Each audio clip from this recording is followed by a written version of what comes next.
కాటూరి కిషోర్ బాబుకి, అలాగే రమేష్ బాబు గారికి, మిగతా కార్యక్రమ నిర్వహణలందరూ కూడా ఈ సందర్భంగా ధన్యవాదాలు.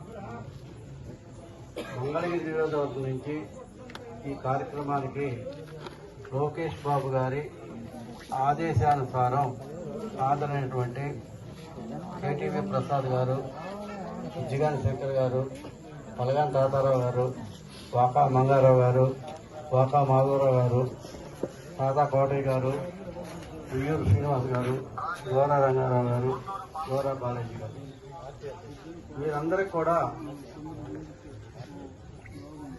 కూడా ఈ కార్యక్రమానికి ఇక్కడ వచ్చినందుకు అందరికి కూడా ధన్యవాదాలు. అయితే ఈ కార్యక్రమ నిర్వహణకి పూర్తి సహకారం అందించినటువంటి చిర్రావూరు గ్రామ తెలుగుదేశం పార్టీ అధ్యక్షుడు 3 రోజుల క్రితం నాతో మాట్లాడారు.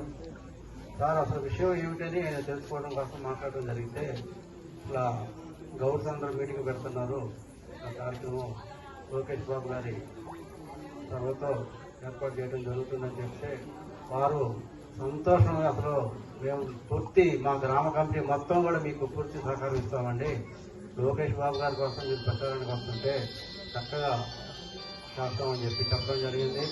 దానికి అనుగుణంగానే వారు మనందరితో వచ్చి ఈ ఆత్మీయ సమావేశంలో పాలు పంచుకోవటం చాలా హుందాగా ఉంది మనందరికి కూడా. ఇక మనం లోకేష్ బాబుకి, పెమ్మసాని చంద్రశేఖర్ గారికి ఎందుకు ఓట్లు వేయాలంటే, మనందరం కూడా పయనించే దిశకి ముందుండాలి తప్ప ఆటుపోట్లకు కానీ ఆటంకాలకు కానీ మనం ముందు ఉండే పరిస్థితి లేదు. తెలుగుదేశం పార్టీ అంటేనే అభివృద్ధి.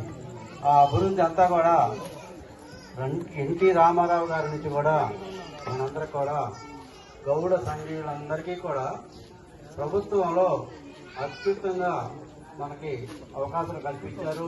అలానే రిజర్వేషన్స్ పెట్టి మనందరికి కూడా మంచి అవకాశాలు కల్పించినటువంటి నందమూరి తారక రాముడికి మనం ఎన్నటికీ మర్చిపోం కూడా. ఎందుకంటే మనకి మద్యపాన నిషేధముని అమలు చేసినటువంటి మహానుభావుడు నందమూరి తారక రామారావు గారు. ఆ 2 సంవత్సరాలు కూడా మనందరం కూడా ఆ వ్యాపారం చేసుకొని చాలా చక్కగా అభివృద్ధి చెందడం జరిగింది. చాలా మంది గీత కార్మికులందరూ కూడా పొలాలు, ఇళ్లు నిర్మించుకోవడం జరిగింది. తర్వాత కొన్ని కారణాల వల్ల మళ్ళా మద్యపాన నిషేధం విధించడం జరిగింది. అలాగే బ్రాందీ షాపులు రావటం, ప్రభుత్వానికి లోటు బడ్జెట్ ఉందని చెప్పి ఆయన ప్రవేశపెట్టుకోవడం జరిగింది.